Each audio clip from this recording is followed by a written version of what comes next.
Then give her my place, she whispered to the Alpha, and walked away. He never recovered. Before we begin, imagine this. Somewhere in a forgotten corner of the kingdom, a gentle Omega is about to make a choice that no one else would make. While others choose fear, she chooses kindness. While others walk away, she stays. Because in this world, kindness is never weakness. It is the beginning of every legend. Sometimes, the smallest act of compassion can change a destiny in ways no one could ever imagine. If you love emotional Alpha King and Omega stories where kindness is stronger than power, loyalty is worth more than pride, and forgotten Omegas become legends, you've found the perfect place. Please subscribe, turn on the notification bell, and tell us where you're watching from in the comments below. Thank you for being here. Now, let's begin today's unforgettable story. Your Majesty, she's already gone. Those 5 words shattered something inside Alpha King Rowan Ashcroft long before he understood what they truly meant. Snow drifted silently through the palace gates as he stood staring at the empty road, unable to force himself to take a single step forward.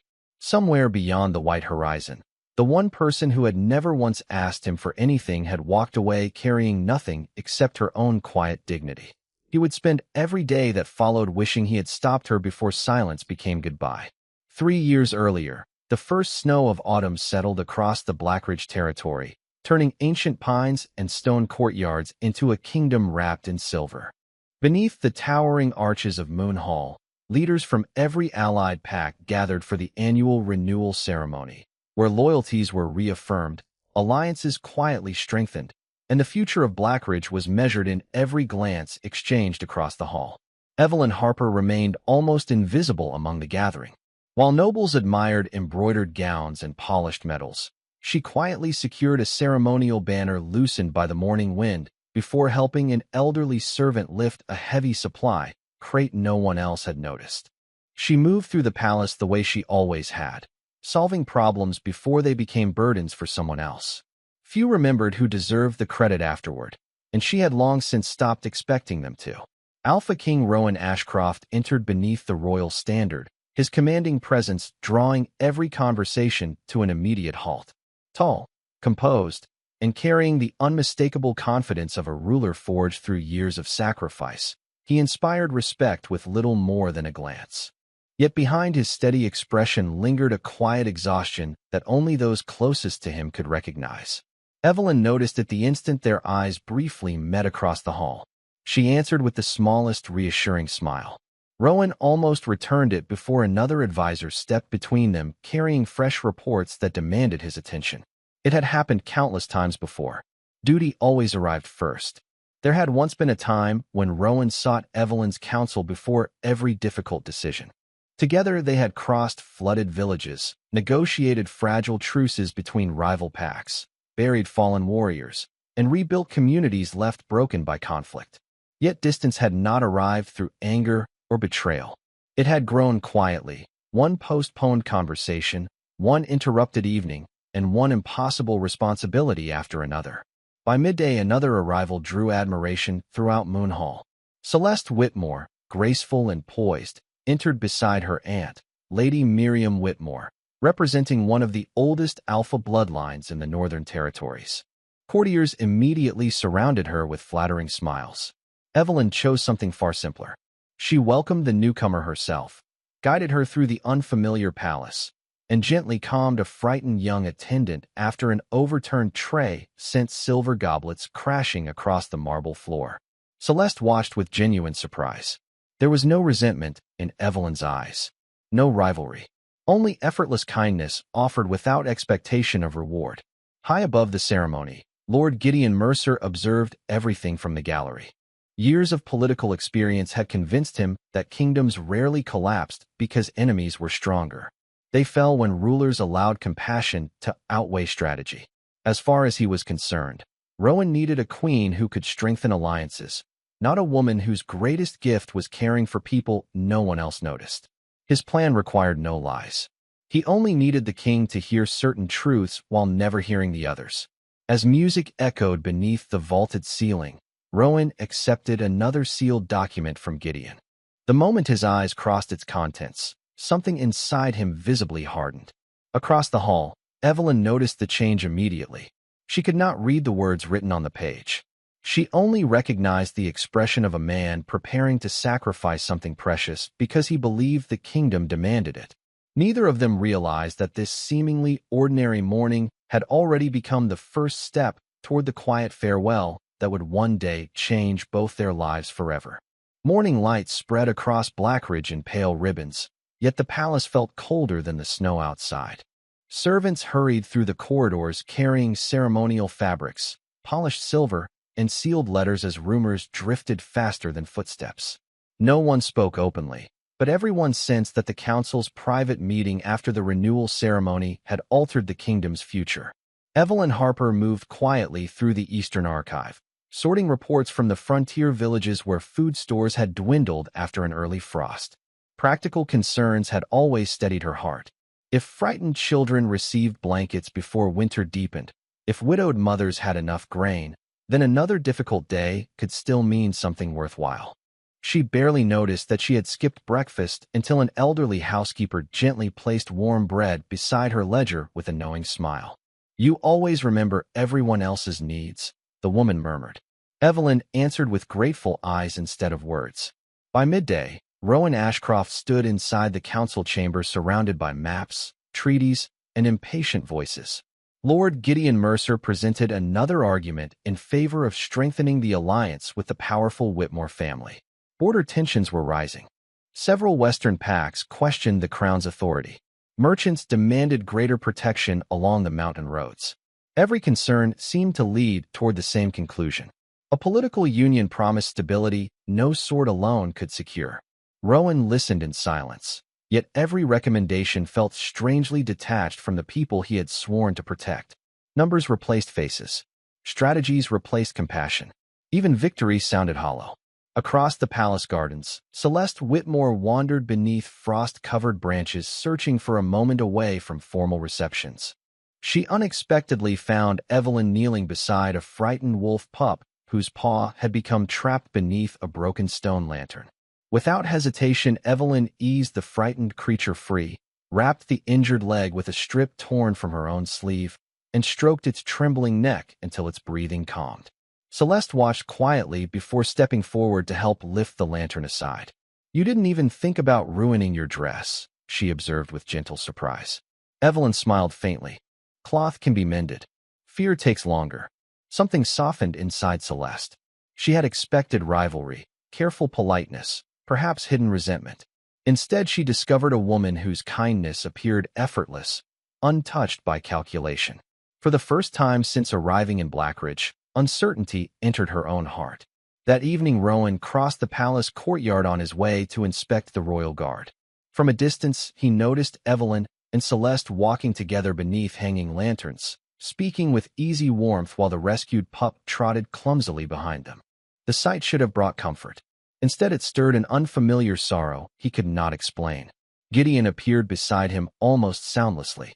"Lady Whitmore will make an admired queen," he said. Rowan offered no reply. His eyes remained fixed on Evelyn as she laughed softly at something Celeste had said, a sound he realized he had not heard in far too long. Later, after darkness settled over the fortress, Evelyn entered the royal library carrying several village petitions requiring the king's signature. She expected the chamber to be empty. Instead, Rowan stood alone before the great fireplace, one unopened letter resting in his hand, while dying embers painted weary shadows across his face. He looked up as she approached, as though he had been waiting without admitting it even to himself. Before either could speak, a messenger hurried through the doorway, dropped to one knee, and announced that representatives of the Whitmore family had arrived hours earlier than expected, with a formal marriage contract already bearing the council's seals. The messenger's announcement settled over the library like falling ice. For several heartbeats, no one moved. Rowan Ashcroft lowered his gaze to the unopened letter still resting in his hand before slowly placing it beside the fire. Across from him, Evelyn Harper instinctively tightened her grip on the stack of village petitions, the parchment edges pressing into her fingers. She had entered to discuss grain shortages and damaged bridges. Instead, she found herself standing at the threshold of a decision that would reshape every life inside Blackridge. "Escort them to the council chamber," Rowan instructed quietly. The messenger bowed and disappeared without another word. Silence returned, heavier than before. Rowan finally looked toward Evelyn, searching for words that refused to come. She offered him the petitions with her usual calm. "The eastern villages will need supplies before the next snowfall," she said softly. "The children cannot wait another week." He accepted the documents almost mechanically. "I'll review them tonight." Their conversation remained painfully ordinary, as though both understood that speaking about practical matters was easier than acknowledging the growing distance between them. Evelyn inclined her head and turned toward the doorway. Before she crossed the threshold, Rowan's voice stopped her. "You've always reminded me what truly matters." She paused but did not face him again. "Then don't let anyone convince you to forget." The words lingered long after she had gone. Inside the council chamber, representatives of the Whitmore family waited with practiced confidence. Lady Miriam Whitmore, Celeste's widowed aunt and guardian, stood beside Lord Gideon Mercer while an elaborate scroll rested upon polished oak. Ancient pack seals decorated its crimson ribbon, symbolizing not affection but obligation. Miriam spoke with measured elegance. "Our houses have cooperated for generations. A formal union will reassure every territory that Blackridge remains unshakable." Several council members voiced immediate approval. Rowan listened, his expression unreadable. Every argument sounded reasonable. Every signature promised security. Yet none answered the question echoing inside him. Why did victory already feel like loss?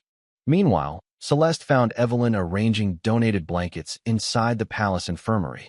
Elderly healers moved between recovering patrol guards while snow gathered outside the tall windows. "May I help?" Celeste asked. Evelyn handed her folded linens without hesitation. Together, they worked quietly until the last patient settled comfortably. Only then did Celeste break the silence. "Everyone assumes I came hoping to become queen." Evelyn glanced toward the sleeping soldiers before answering. "Did you?" Celeste hesitated longer than expected. "I came because my family asked it of me. I believed duty was simple until I arrived here." Evelyn recognized the uncertainty behind those words. She smiled with gentle understanding rather than judgment. Sometimes duty asks us to protect people. Sometimes it asks us to protect ourselves. Learning the difference is the difficult part.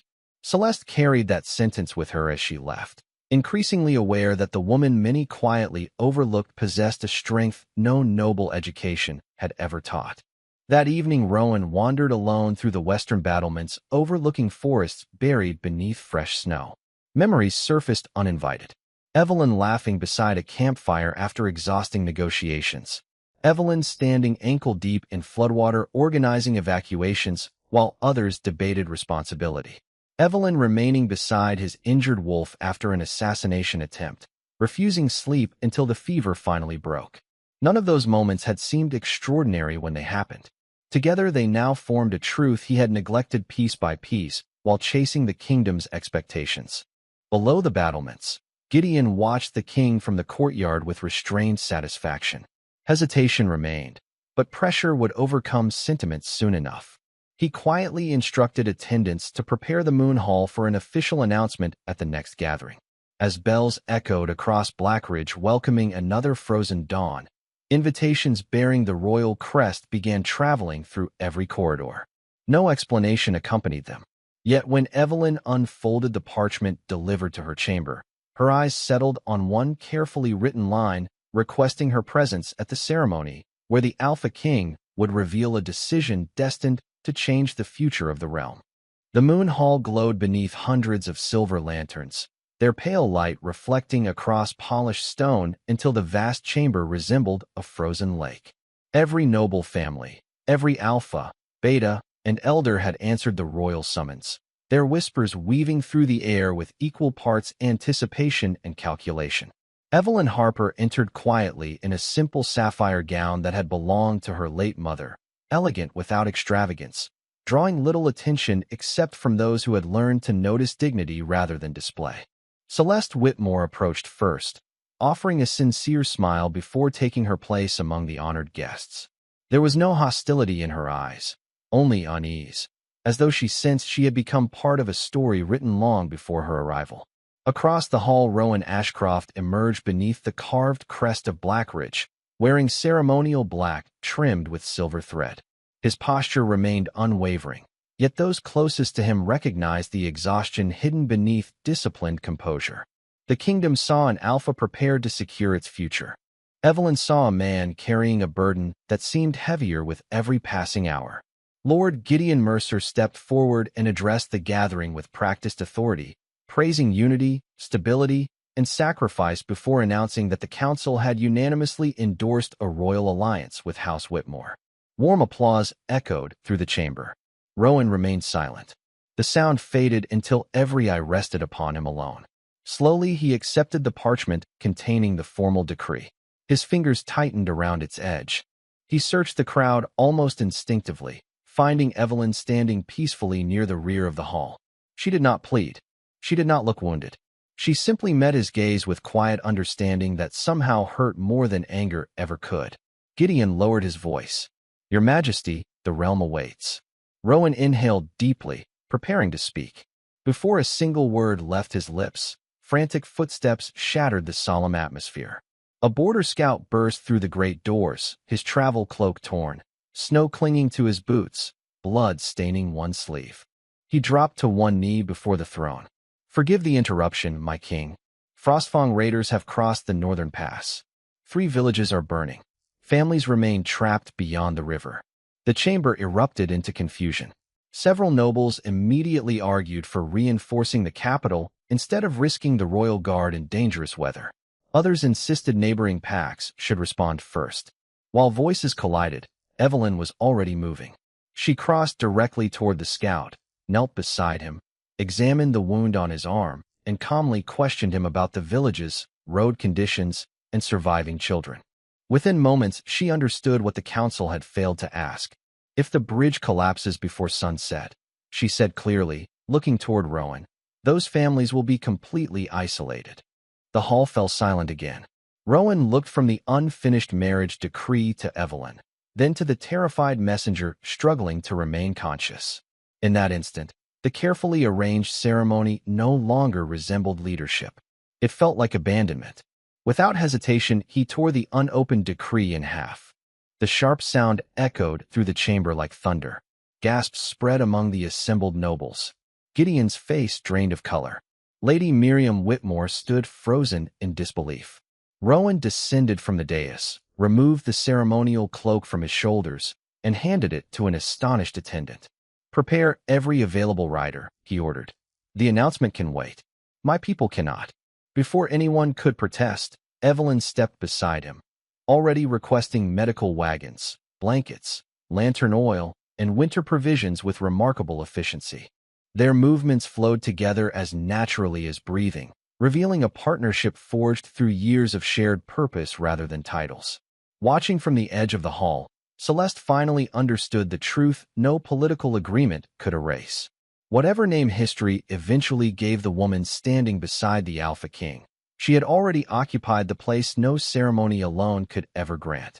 And as Rowan mounted his horse beneath a sky darkening with another storm, neither he nor Evelyn noticed Lord Gideon quietly collecting the torn fragments of the decree, his expression settling into a chilling calm that suggested losing this battle had only convinced him to begin a far more dangerous one. The rescue party rode through blinding snowfall until the world dissolved into little more than wind, ice, and instinct. Rowan Ashcroft led from the front without slowing, while Evelyn Harper guided supply wagons over hidden ridges using forgotten forest trails she had learned years before from village elders. By the time they reached the first settlement, flames had already consumed half the homes. Wolves carried frightened children through collapsing doorways as exhausted defenders struggled to hold back another assault. Rowan shifted without hesitation, his enormous silver wolf crashing into the battlefield with thunderous force, scattering the remaining raiders before they could reach the central square. Yet victory brought little relief. Too many families had already lost everything. While soldiers secured the perimeter, Evelyn transformed the ruined chapel into an emergency refuge. She organized healers, comforted terrified youngsters separated from their parents, stitched wounds with steady hands, and quietly surrendered her own winter cloak to an elderly woman shivering beside a broken wall. No one instructed her. No title required it. She simply became the calm center around which hope slowly gathered. As dawn approached, Rowan entered the shelter expecting chaos. Instead, he found silence. Mothers rested because someone had finally convinced them their children were safe. Injured guards slept after receiving treatment. Small lanterns illuminated neat rows of blankets distributed with remarkable care.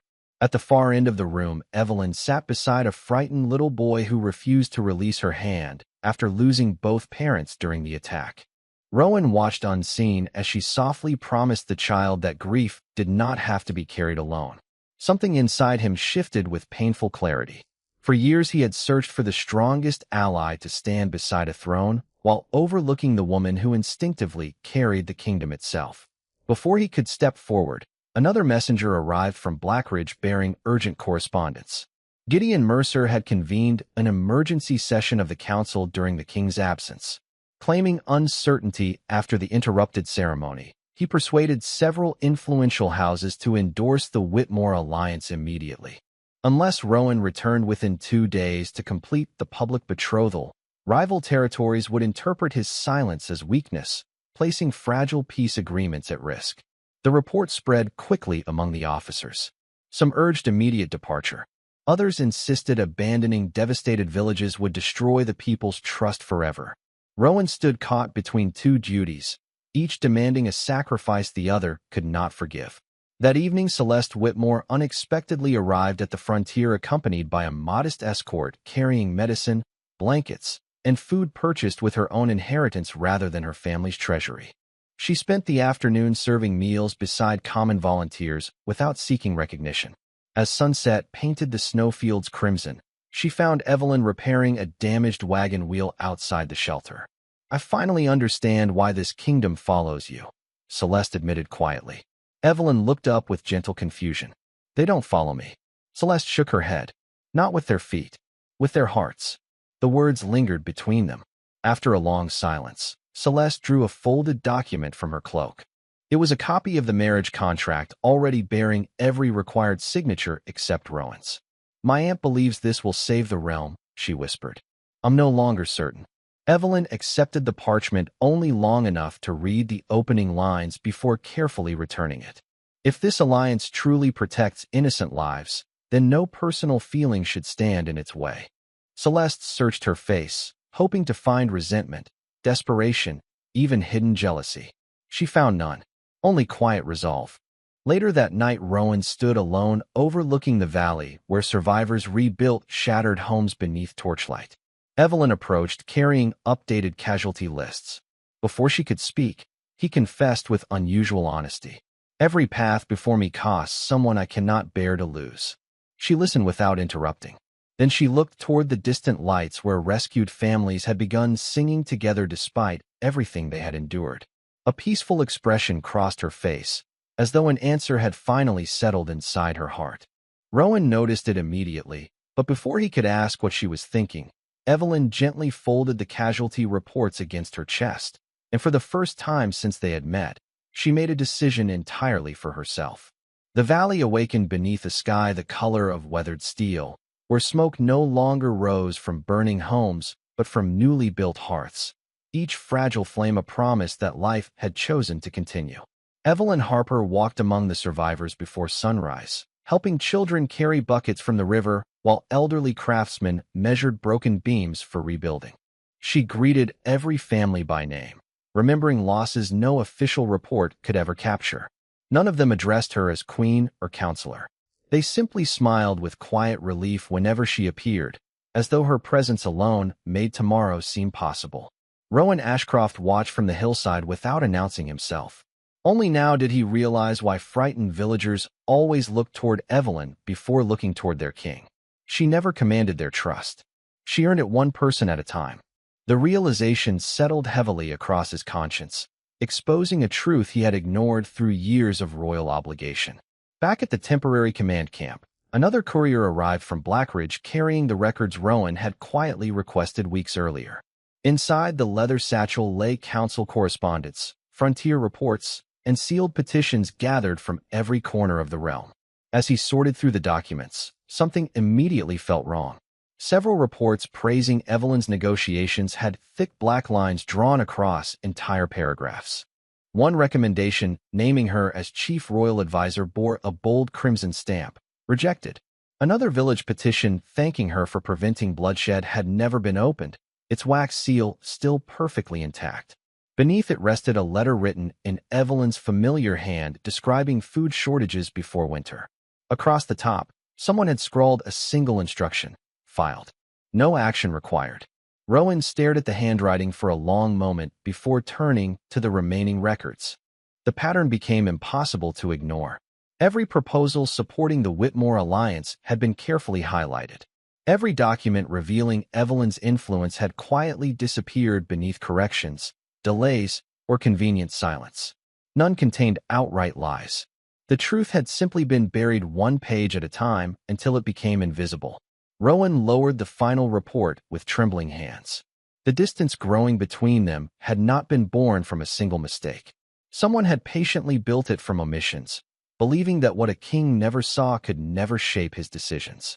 Celeste Whitmore entered the command tent carrying additional medical supplies and immediately noticed the scattered papers covering the table. Rowan handed her the marked reports without a word. She read them slowly, stopping when she reached the unopened petition bearing the untouched royal seal. Her expression changed from confusion to quiet disappointment. "My aunt never showed me these," she whispered. She truly believed bloodlines mattered more than the people who earned their place. Rowan answered without lifting his eyes from Evelyn's letter. "I believed it too, because I never questioned what was missing." Outside the camp, Evelyn met an aging border warden who had survived the raid despite severe injuries. Before leaving to reunite with his grandchildren, the old wolf placed a weathered wooden token into her palm. It carried the ancient crest of Blackridge's founding families. "Your father carried this when he negotiated the Winter Accord," he said softly. Before he died, he asked only one thing: that if his daughter ever forgot how deeply she was loved, someone would remind her. Evelyn closed her fingers around the carving as old memories quietly returned. Leadership, her father had once told her, was not standing above others. It was knowing when to step aside so hope could continue without you.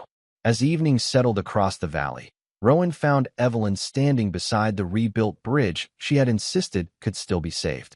He approached without guards or ceremony, carrying the marked reports in his hands. "Someone worked very hard to make sure I never truly saw you," he admitted. Evelyn looked briefly at the crimson stamps before turning her eyes toward the families crossing safely into the village. A faint, wistful smile touched her lips. "Perhaps," she said gently, "they only hid what you were not yet ready to see." Before Rowan could answer, a lone rider emerged from the darkening road carrying the royal standard at half-mast. Breathless, he delivered Gideon Mercer's decree. Unless the Alpha King returned to Blackridge before the next moonrise to complete the marriage covenant, the council would invoke the ancient succession law and remove him from the throne. The ride back to Blackridge became a race against time, not merely for Rowan Ashcroft's crown, but for everything he had once believed leadership meant. Snow swept across the mountain pass as his company pressed forward without rest, every mile carrying him closer to a palace where judgment had already begun without him. Evelyn Harper traveled several lengths behind the royal guard with the medical wagons, refusing every offer of comfort while tending frostbitten scouts and frightened children rescued from the frontier. Hidden beneath her dark cloak, the weathered wooden token from her father rested against her heart, a quiet reminder that true leadership was measured not by power, but by sacrifice. By dusk, the gates of Blackridge emerged through the storm. No celebration awaited them. Hundreds of wolves stood in absolute silence across the great courtyard beneath raised banners as Gideon Mercer's emergency assembly convened under ancient law. Rowan stepped forward expecting debate. Instead, he found a tribunal already prepared to judge both his throne and his heart. Gideon stood before the gathered houses holding the succession decree in one hand and the restored marriage covenant in the other. "Your Majesty," he declared, "your courage has never been questioned.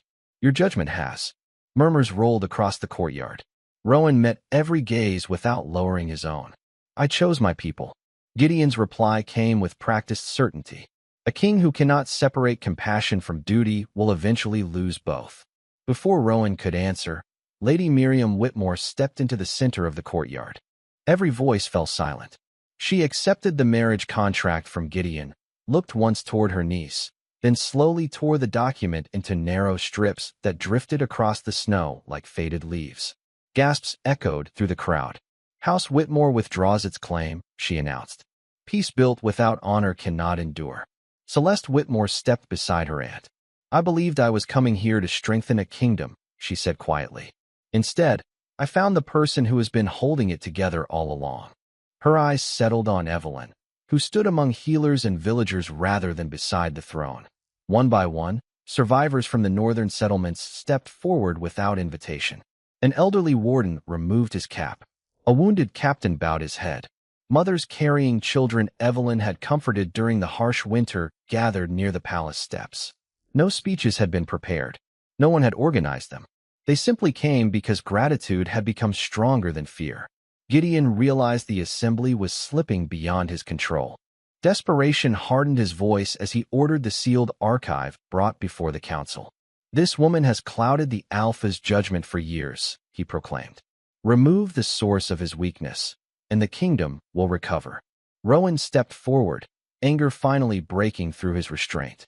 Before he could speak, Evelyn gently touched his arm. The smallest gesture was enough to stop him. She looked at the frightened faces gathered throughout the courtyard, then at the torn pieces of the marriage contract scattered across the snow, and finally at Rowan.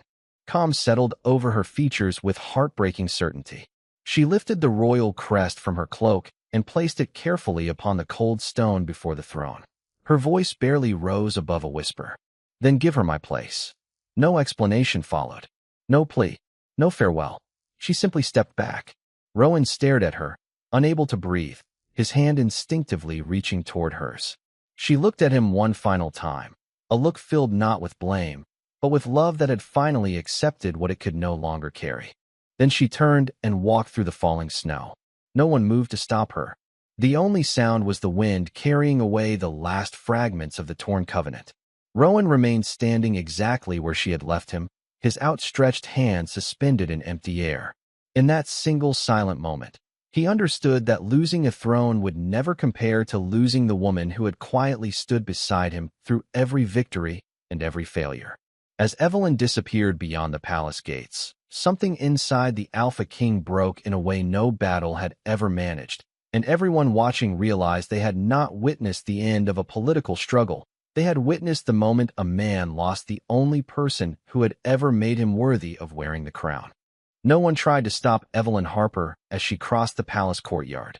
The snowfall softened every footstep until the world seemed to swallow her without a sound. Behind her, the royal crest remained on the cold stone where she had left it, untouched even after the crowd slowly dispersed.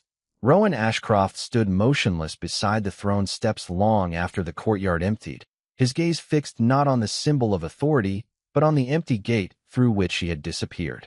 For the first time since ascending the throne, he ignored every voice calling his name. Gideon Mercer attempted to reclaim control, insisting the council continue the succession proceedings before uncertainty spread across neighboring territories.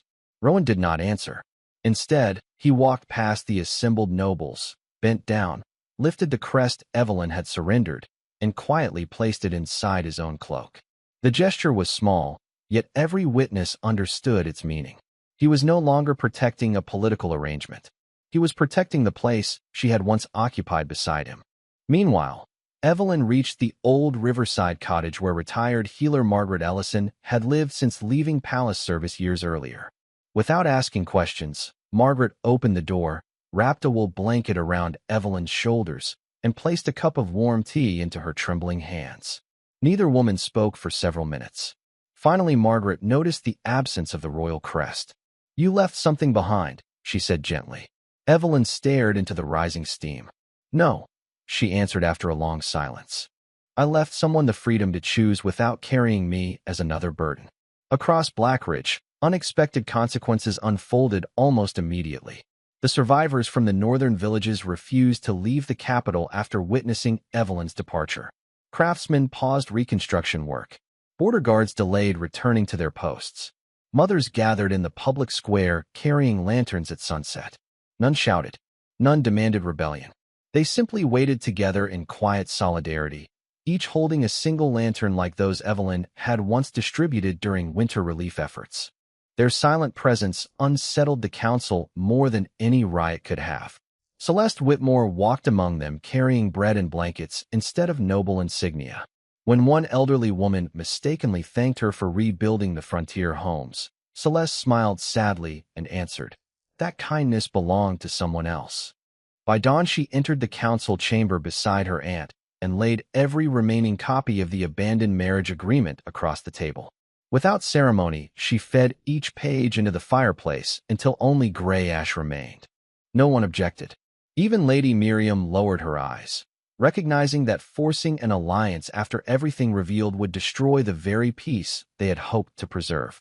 Rowan spent the following day opening archives personally.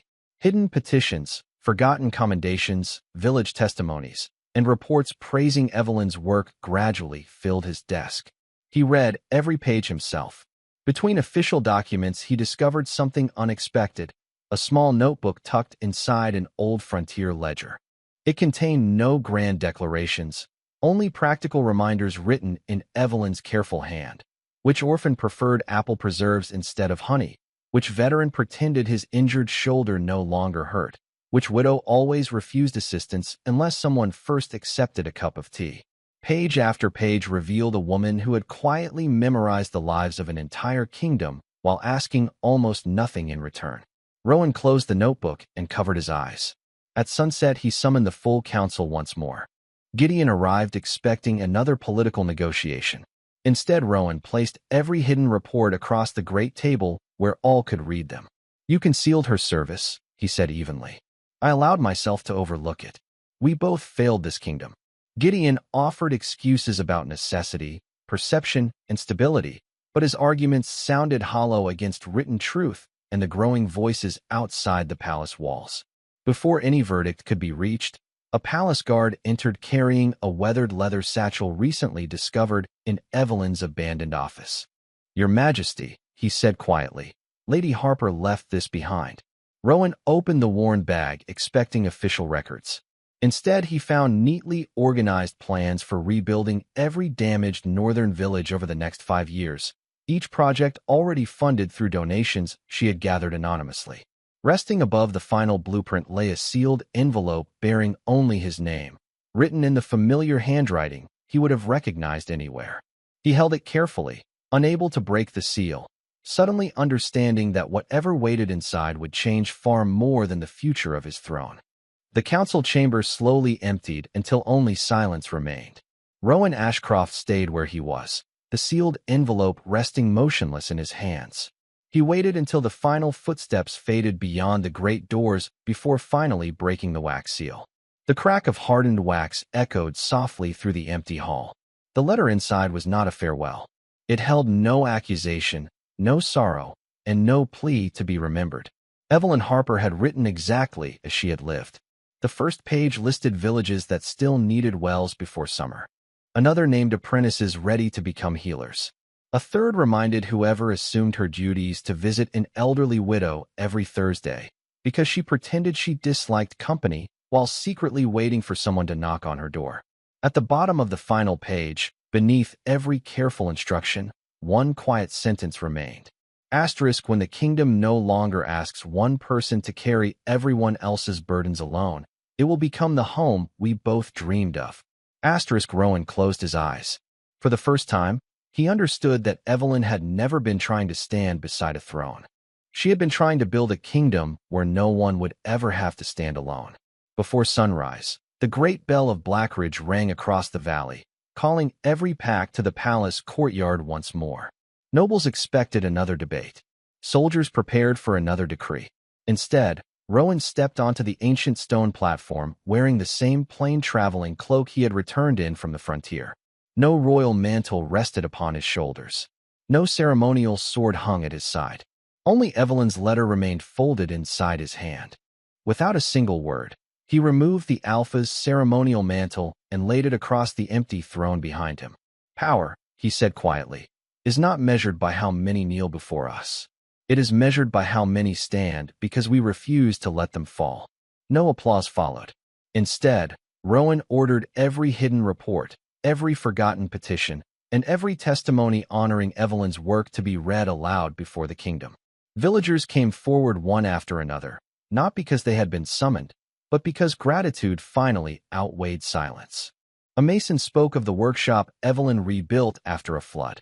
A retired captain remembered waking from fever to find she had remained beside his bed through the night. The little girl who had once worn Evelyn's wool gloves clutched them tightly and whispered. She said warm hands helped scared hearts feel brave again. No royal title could have honored Evelyn more deeply than ordinary voices speaking her name with love. By unanimous vote, Gideon Mercer was stripped of office, and the succession decree he had manipulated was dissolved forever. Yet Rowan accepted neither celebration nor victory. Before dawn fully arrived, he left Blackridge alone. Hours later, beneath the familiar willow beside the river, he found Evelyn sketching another village school onto an unfinished map. She looked up as he approached, but remained seated. Rowan quietly placed the royal crest beside her instead of trying to return it to her hands. Then he stepped back. For the first time, he said softly, "I am asking nothing from you." Morning light filtered through the willow branches as the river flowed quietly beside them. Evelyn studied him for a long moment. At last, she closed the notebook resting on her lap, stood, and reached for his hand. Not because he was her alpha, not because he was her king, but because he had finally become the man she had always believed he could be. They walked back toward Blackridge together. When they reached the old stone bridge, Rowan slowed his steps without thinking. He waited. Evelyn crossed onto the bridge beside him, and only then did they continue forward, shoulder to shoulder. Neither walked ahead, neither followed behind. Villagers waiting along the roadside lowered their lanterns in quiet respect.